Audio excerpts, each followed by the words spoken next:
O que significa o mar de vidro misturado com fogo no livro de Apocalipse, capítulo 15? João viu aqueles que tinham vencido a besta e a sua imagem. Eles estavam com harpas e cantavam. Quem são esses? Nesse vídeo eu estarei respondendo a estas e outras perguntas do livro de Apocalipse. Olá, eu sou o pastor Joel Silveira, esse é um canal para pessoas como você, pessoas que amam a Deus e desejam servir ao Senhor com excelência. No vídeo de hoje, você irá aprender comigo sobre os 7 anjos e as 7 taças da ira de Deus. Se você está preparado, então vamos lá. Lembrando que esse é mais um vídeo da nossa série Apocalipse comentado versículo por versículo. No versículo 1 nós podemos ver o clima da ira de Deus. Vamos ver o que está escrito na palavra do Senhor. E vi outro grande e admirável sinal no céu, 7 anjos que tinham 7 últimas pragas, porque nelas é consumada a ira de Deus. João então vê um grande e admirável sinal. O termo grego usado para sinal é semion. Aponta para algo com significado profundo. E os 7 anjos agora representam a última etapa da ira divina. A ira de Deus não é uma raiva, não é um sentimento humano, mas é uma expressão justa do caráter divino de Deus, diante do pecado da raça humana. Até porque a Bíblia diz que Deus, ele é amor,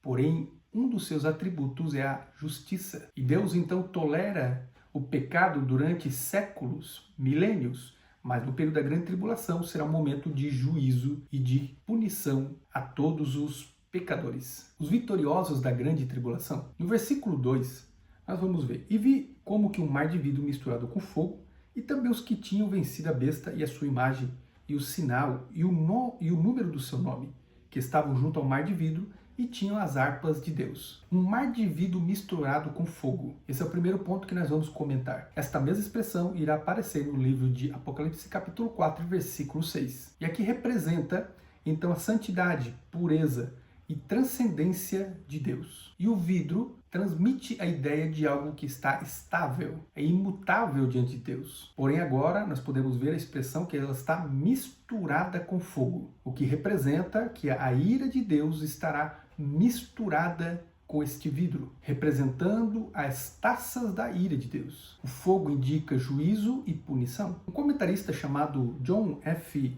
Whitworth: o mar de vidro com fogo antecipa o julgamento divino prestes a cair e a criar uma atmosfera de reverência e temor diante da santidade de Deus. Ou seja, o que foi visto era algo que estava prestes a ser derramado sobre a humanidade. Foi isso que João viu. Ou seja, João, naturalmente, ele tem parte da revelação do que está para acontecer. Nem tudo que ele viu era literal. Ele via algumas coisas que eram símbolos daquilo que iria acontecer. O ponto 2 que eu gostaria de comentar são os que tinham vencido a besta e a sua imagem, e o sinal e o número do seu nome. A pergunta é: quem são esses vencedores? Na visão pré-tribulacionista, estes santos da grande tribulação são aqueles que se converteram e lavaram suas vestes no período da grande tribulação. São aqueles que se converteram após o arrebatamento da igreja. Foram as pessoas que recusaram a marca da besta. Isso está escrito no livro de Apocalipse, capítulo 13, versículo 16 e 17. Eles recusaram a marca da besta, sabendo que isso lhe custaria a própria vida. Em poucas palavras, esses são os mártires do período tribulacional. Eu gostaria de ler outros 2 comentários interessantes. Robert L. Thomas reforça que esses crentes são descritos como vencedores porque permaneceram fiéis até a morte, e não porque escaparam do sofrimento, mas porque triunfaram espiritualmente sobre o sistema do anticristo. Um outro comentarista, que se chama Charles Whittier, comenta: esses santos não são a igreja arrebatada, mas os que creram durante a tribulação e foram mortos pela sua fidelidade a Deus. E nós entendemos que mesmo estes sendo mortos no período da grande tribulação, eles serão salvos, porque eles creram no Evangelho. Não foram arrebatados juntamente com a igreja, porém, no período da grande tribulação, eles se convertem e eles morrem, são martirizados, e agora comparecem diante de Deus. O terceiro ponto que eu gostaria de comentar é que eles tinham harpas. Qual o significado dessas harpas? Simbolizam adoração, louvor celestial. Ou seja, mesmo tendo morrido no período da grande tribulação, agora eles estão diante de Deus, sendo consolados e receber inclusive harpas para adorar o Senhor eternamente. Bom, antes de darmos continuidade, gostaria de convidar você para verificar se você já está inscrito no nosso canal. Caso você ainda não esteja inscrito, gostaria de convidar você para se inscrever e também para ativar o sino das notificações, de forma que todas as vezes que um vídeo novo sair, você seja notificado pelo YouTube. Assim você vai ficar sempre por dentro de todos os vídeos novos, interessantes e relevantes que aqui semanalmente nós entregamos. Visto que você já se inscreveu, já ativou o sino das notificações, nós vamos dar continuidade. No versículo 3 e versículo 4, nós podemos ver o cântico da redenção. Está escrito o seguinte: e cantava um cântico de Moisés e do Cordeiro. O cântico de Moisés está no livro de Êxodo, capítulo 15. E aqui eles estão então celebrando a libertação de Israel do Egito. Então nós podemos ver que esses santos, eles estão adorando e glorificando o Senhor diante de Deus. E no versículo 5, nós podemos ver o templo celestial que se abre. Está escrito o seguinte: e depois disto olhei, e eis que o templo do tabernáculo do testemunho se abriu. Apocalipse capítulo 15, versículo 5. O primeiro ponto que eu gostaria de destacar é que houve uma visão celestial. E aqui então há um momento de preparação espiritual para as taças da ira de Deus que estão para ser derramadas. E o comentarista John Walvoord explica: o capítulo 15 é uma introdução solene às últimas manifestações da ira de Deus. João está vendo o céu se mover em direção ao juízo final.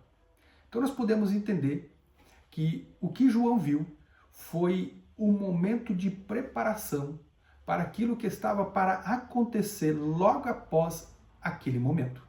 Ou seja, os céus estão se preparando para o derramamento agora das 7 taças da ira de Deus. O segundo ponto que eu gostaria de falar aqui é sobre o tabernáculo da presença de Deus. Inclusive foi visto a própria Arca da Aliança, que ficava dentro do tabernáculo do testemunho, segundo está escrito no livro de Êxodo, capítulo 25, versículo de número 40 e Números, capítulo 1, versículo 50. E aqui nós entendemos naturalmente que é um símbolo da vontade de Deus revelada na palavra do Senhor. Ou seja, tudo que Deus está fazendo, primeiramente Ele já revelou, pois tudo está sendo aberto agora para a humanidade. Inclusive o livro de Apocalipse é um dos livros que tem uma bênção para aquele que ouve, para aquele que lê e para aquele que pratica as obras que estão escritas no livro de Apocalipse. Para você entender, o tabernáculo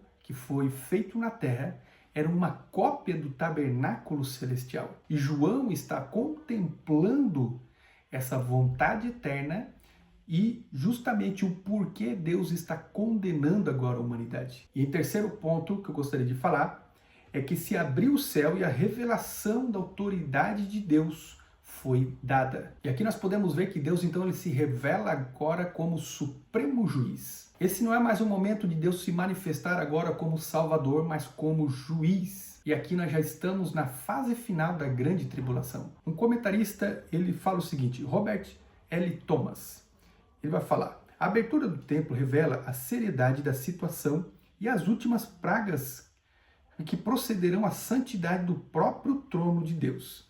Então nós podemos ver que virá a ordem diretamente de Deus para a execução agora da vontade do Senhor através das taças da ira de Deus. E nós sabemos que a igreja não estará aqui nesse período, pois a igreja não está mais debaixo de ira. A igreja foi comprada, lavada, remida no sangue de Jesus. Esta é uma ira de Deus que será derramada sobre os ímpios, sobre os profanos, sobre os pecadores, sobre aqueles que não quiseram receber a Jesus e estão debaixo ainda da ira de Deus. Esses serão aqueles que irão sofrer no período da grande tribulação. E no versículo 6 nós vamos ver então agora os juízos de Deus. Vamos ver o que está escrito no versículo 6. E os 7 anjos vestidos de linho puro, resplandecente. Nós vamos ver aqui que eram 7 anjos e eles estavam vestidos de linho puro resplandecente. Esses anjos estão vindo agora diretamente do trono de Deus para executar a sua vontade. E no versículo 7 nós vamos ver as taças da ira de Deus. E um dos 4 animais deu aos 7 anjos 7 salvas de ouro. Salvas são como tigelas rasas, cheias da ira de Deus. O fato de serem de ouro revela que o juízo de Deus ele é santo e glorioso. E esse ser que está agora com o juízo de Deus, ele vem diretamente do trono de Deus, mostrando que o julgamento também é um ato de adoração a Deus, porque Deus ele é justo e ele julga com justiça. Antes de darmos continuidade, deixa eu perguntar para você, você já deixou o seu comentário? Também não se esqueça de deixar o seu like e de compartilhar com seus amigos e vamos fazer o reino de Deus crescer na terra. O versículo 8 está escrito algo interessante. O templo se encheu de fumaça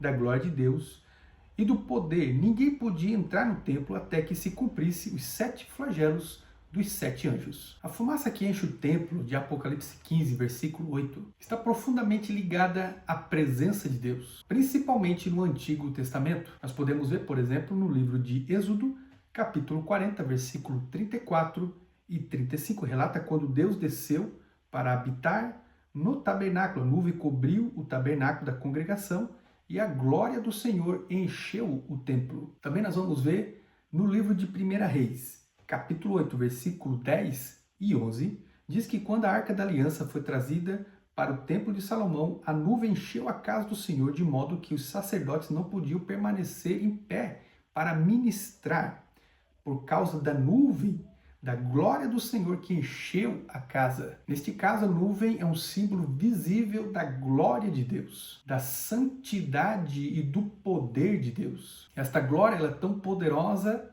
que fica o lugar cheio da glória e da presença do Senhor. O significado teológico desta nuvem é a presença e a santidade de Deus. Então nós entendemos que a nuvem representa a própria presença de Deus, de forma real, de forma santa e absoluta. E nós, os seres humanos, não podemos suportar a glória e a presença do Senhor devido às nossas limitações. Até porque a Bíblia diz que esse corpo mortal, ele precisará ser transformado para entrar no reino de Deus. Pois esse corpo que é mortal, ele precisa ser revestido da imortalidade. Esse corpo que é corruptível, precisa se revestir da incorruptibilidade. É o que diz a palavra do Senhor. Ou seja, esse corpo precisa ser transformado na dimensão correta, na dimensão celestial, para poder então acessar os céus. Imagine a presença de Deus. Somente através do sangue de Jesus nós podemos acessar com autoridade e com segurança a presença do Senhor. A nuvem também representa um mistério divino, porque Deus ele também revela inclusive o oculto e o escondido. Mas graças a Deus, meus irmãos, que eu e você não estaremos. É isso mesmo, meu amigo. Minha amiga, você que aqui está, você não passará por esse momento de juízo divino, porque nós primeiramente seremos arrebatados. Mas aqueles que ficarem aqui na terra, ai dos moradores da terra, no período da grande tribulação, pois será um momento de angústia como nunca houve. Mas para mim e para você que recebemos Jesus Cristo e nós permanecemos com uma vida santa e irrepreensível, não há mais condenação para mim e para você, pois nós já lavamos as nossas vestes no sangue de Jesus. E que Deus abençoe a sua vida, Deus abençoe a sua casa. Um forte abraço a todos e nós nos vemos no próximo vídeo.